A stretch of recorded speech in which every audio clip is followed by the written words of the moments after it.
형제들아, 너희가 스스로 지혜 있다 하면서 이 신비를 너희가 모르기를 내가 원하지 아니하노니, 이 신비는 이방인의 충만한 수가 들어오기까지 이스라엘의 털어는 우둔하게 된 것이라.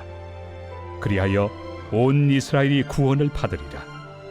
기록된 바 구원자가 시온에서 오사 야곱에게서 경건하지 않은 것을 돌이키시겠고, 내가 그들의 죄를 없이 할 때 그들에게 이루어질 내 언약이 이것이라 함과 같으니라. 복음으로 하면 그들이 너희로 말미암아 원수된 자요, 택하심으로 하면 조상들로 말미암아 사랑을 입은 자라. 하나님의 은사와 부르심에는 후회하심이 없느니라. 너희가 전에는 하나님께 순종하지 아니하더니 이스라엘이 순종하지 아니하므로 이제 긍휼을 입었는지라. 이와 같이 이 사람들이 순종하지 아니하니 이는 너희에게 베푸시는 긍휼로 이제 그들도 긍휼을 얻게 하려 하심이라. 하나님이 모든 사람을 순종하지 아니하는 가운데 가두어 두심은 모든 사람에게 긍휼을 베풀려 하심이로다. 깊도다. 하나님의 지혜와 지식의 풍성함이여, 그의 판단은 헤아리지 못할 것이며 그의 길은 찾지 못할 것이로다. 누가 주의 마음을 알았느냐? 누가 그의 모사가 되었느냐? 누가 주께 먼저 드려서 갚으심을 받겠느냐? 이는 만물이 주에게서 나오고 주로 말미암고 주에게로 돌아갑니다. 그에게 영광이 세세에 있을지어다. 아멘.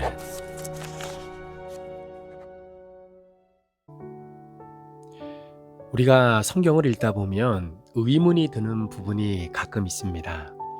그런데 또 감사한 것은 그 의문들이 성경 안에서 자연스럽게 풀릴 경우가 많다라는 것이죠. 그래서 성경은 우리에게 끊임없이 질문을 던지면서도 동시에 그 질문에 답을 주는 책이기도 합니다. 세상에서 하나님이라고 하는 존재를 설명하는 여러 가지 이론들이 있습니다. 그 중에 하나가 바로 이신론이라고 하는 논리전개 방법인데요. 이 이신론을 한마디로 정리한다면, 이신론을 믿는 사람들은 하나님의 존재를 부인하지는 않습니다. 하나님이라고 하는 존재를 믿어요. 그리고 그 하나님이 세상을 창조한 사실도 믿습니다. 그러니까 창조주로 믿는 거죠. 자, 그런데 문제는 그렇게 세상을 창조하신 하나님은 세상을 만드신 것으로서 그분의 역할은 다 한 것이지, 창조된 이후에 이 세상에서 벌어지는 모든 일들에 대해서는 하나님이 사사건건 개입하지 않는다라고 주장하는 사람들입니다. 결국 세상의 창조는 하나님이 하시고, 그리고 이 땅에서의 문제 해결은 이 땅에서 사는 사람들이 하는 것이다 라고 그렇게 주장하는 사람들이죠. 그러나 성경이 말하는 하나님은 섭리하시는 하나님이십니다. 여기서 말하는 섭리라고 하는 개념은, 하나님은 하나님께서 창조하신 모든 일에 직접 완벽하게 개입하신다라는 사실이에요. 그리고 완벽하게 통제하시고 완벽하게 주관하신다라고 하는 우리의 고백입니다. 그게 하나님의 성향이고요. 따라서 완벽하신 하나님께서 완벽하게 통제하시고 완벽하게 이루신 그 구원은 중도에 포기되거나 되물릴 수 없는 구원이 되는 것입니다. 그래서 한번 구원하신 하나님의 구원은 반드시 성취가 되는 것이죠. 이것이 하나님의 절대적인 섭리를 믿는 것입니다. 예를 들어 여러분 성경에 보면 에스더의 말씀이 나옵니다. 당시 하만이라고 하는 사람이 이스라엘 백성들을 완전히 몰살시키기 위해서 계략을 준비하죠. 하나님이 이 모든 하만의 계략을 당연히 다 알고 계셨습니다. 그래서 하나님 입장에서는 이 계략이 그때 당시에 일어나지 않도록 적극적으로 그 일에 하나님이 개입을 하세요. 그래서 유대인들의 구원을 위해 하나님은 에스더라고 하는 한 여인을 미리 준비시켜 놓으셨고, 또한 모르드게를 위치시켜 놓으셔서 그 모든 하만의 계략이 자연스럽게 탄로날 수 있도록 하나부터 열까지 모든 것을 준비해 놓으셨습니다.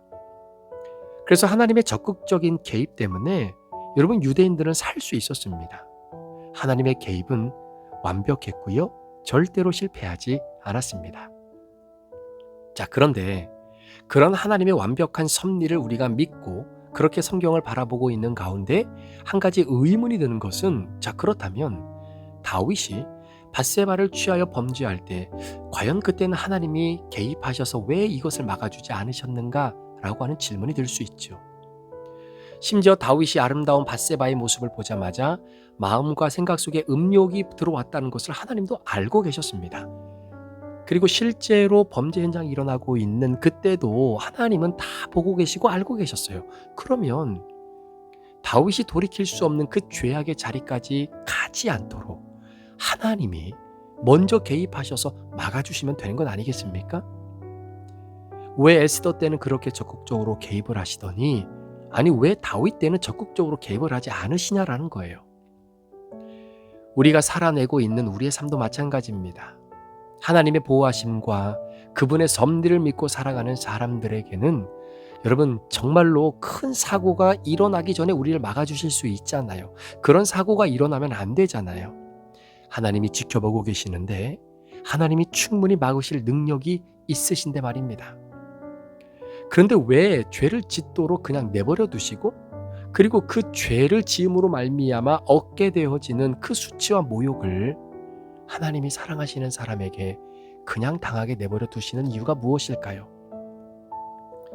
오늘 우리가 다루게 된 이 본문의 말씀에서 사도 바울이 그 해답을 주고 있습니다. 바로 구원의 신비를 언급하면서 우리의 질문에 해답을 주고 있는데요. 여러분 구원은 오늘 본문에 보니까 두 가지 방법으로 이루어지는 거예요.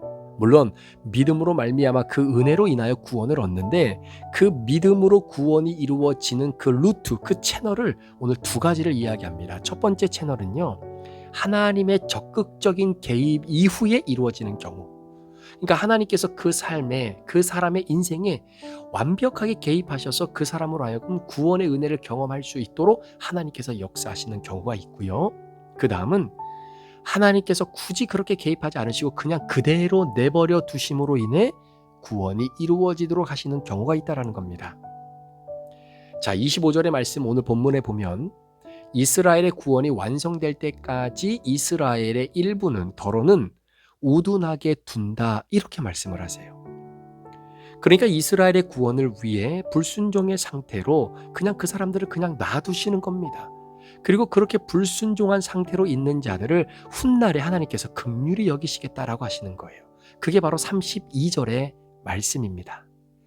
하나님이 모든 사람을 순종하지 아니하는 가운데 가두어 두심은 모든 사람에게 긍휼을 베풀려 하심이라.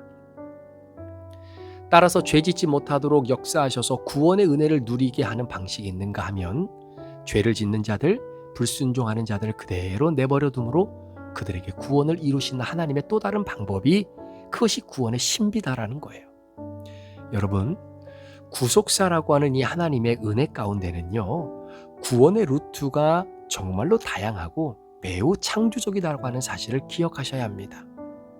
다시 한번 말씀드리지만 우리는 믿음으로 구원받아요. 하나님의 은혜로 말미암아 그 믿음으로 인해 구원을 얻는 겁니다. 그런데 그 구원의 은혜가 우리에게 주어지게 되어지는 그 구원의 루트는 정말 구속사적인 입장에서는 다양하고 굉장히 창조적이다라고 하는 사실을 기억하시면 좋을 것 같아요. 이것이 바로 구원을 위한 하나님의 신비입니다. 자, 그렇다면 죄 짓는 자들, 불순종한 자들을 그대로 내버려 두심으로 어떻게 구원을 이루시겠는가? 여러분, 사람은 태어날 때부터요, 자기의 의를 가지고 태어납니다. 여러분, 이 본성은 누가 나에게 무엇인가를 가르쳐 주었기 때문에 배우고 습득해서 생긴 본성이 아닙니다. 그래서 자기의 의, 교만을 버린다라고 하는 것은 내 살을 깎아낼 만큼 그렇게 아프고 어려운 일이다라는 거예요. 그래서 우리 주님은 자신의 의를 포기하고 전적으로 하나님의 의로우심을 붙잡도록 허용하시는 방식이 바로 내 인생의 충격적인 사건과 고난 그리고 고통의 시간을 통해 바로 그 의를 허락하신다라는 사실입니다. 나 자신에 대한 철저한 포기를 경험하게 하시는 거예요. 때로는 내가 하고 싶은 대로 그냥 내버려 둡니다.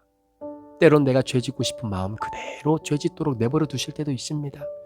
불순종하면 불순종하고 싶은 대로, 하나님을 떠나 살아가고 싶으면 하나님을 떠나 살도록 그냥 내버려 두신다라는 거예요. 그런데 하나님이 구원하시기로 작정한 사람은 그렇게 내버려 두심이 그냥 지옥으로 떨어져 흘러가도록 내버려 두시는 그런 포기함이 아니라 궁극적으로 하나님의 구원을 보게 되는 은혜의 채널로 그들을 내버려 두신다라는 사실입니다.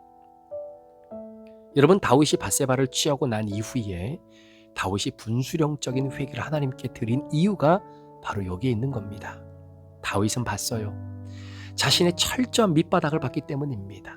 내가 얼마나 무력하고 내 존재 자체가 얼마나 가능성이 없고 내가 나를 믿어왔던 그 믿음이 철저하게 산산조각 나는 그 현장을 하나님은 그로 하여금 경험하도록 그냥 내버려 두셨던 은혜 때문에 비로소 알게 된 거예요.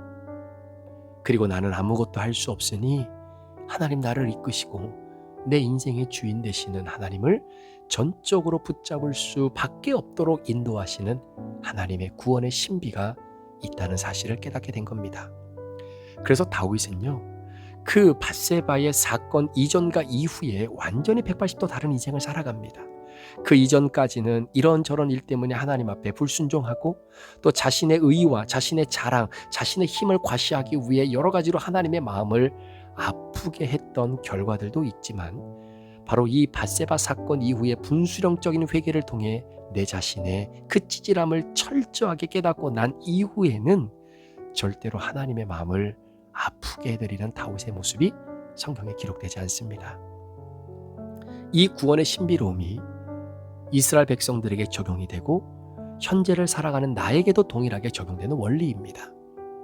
그래서 33절 말씀이 있지요. 깊도다 하나님의 지혜와 지식의 풍성함이요 그의 판단은 헤아리지 못할 것이며 그의 길은 찾지 못할 것이로다.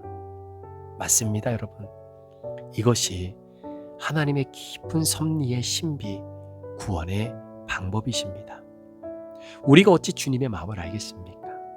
누구도 하나님께 먼저 드린 것이 없기 때문에 그래서 하나님도 갚으실 필요가 없는 분이십니다. 아니, 뭘 먼저 받으셔야 갚을 거 아니에요. 만물이 주님에게서 나왔고 주님 때문에 만물이 존재하고요. 그리고 주님을 위해서 만물이 존재하는 것입니다.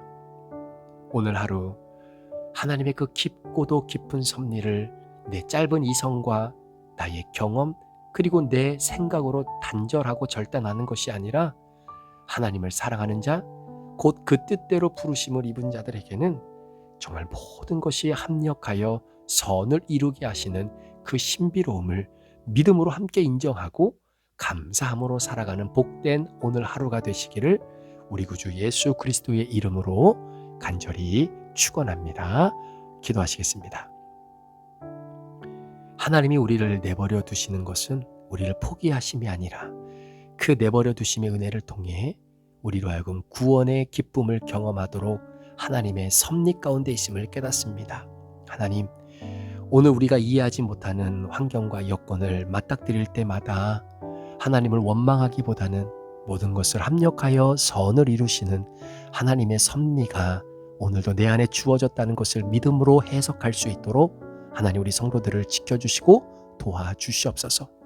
무엇보다도 우리의 부족함과 불순종 그리고 하나님과 멀어지려고 하는 우리의 인간의 죄된 본성이 하나님의 구원의 은혜로 잘 마무리되게 도와주시고 오늘도 주님 없이는 살아갈 수 없는 나의 믿음의 고백이 오늘도 주님 앞에 아름답게 드려지는 복된 하루가 되게 하여 주옵소서.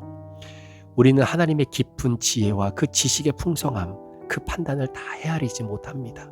하나님이 나를 향해, 우리 교회를 향해, 우리 성도들을 향해 가지고 계시는 그 계획의 길을 나는 찾지 못합니다. 그러나 하나님은 우리로 하여금 가장 선한 길로 인도하실 것이고 하나님께서 죄짓도록 그냥 우리를 내버려 두시는 그 은혜, 하나님 때로는 우리가 그 단계까지 가지 않도록 말씀으로 내 자신을 처복종시키는 이 큐티의 훈련이 오늘도 계속해서 이어지도록 축복해 주옵소서. 감사를 드리며 예수 그리스도의 존귀하신 이름으로 축복하며 기도합니다. 아멘.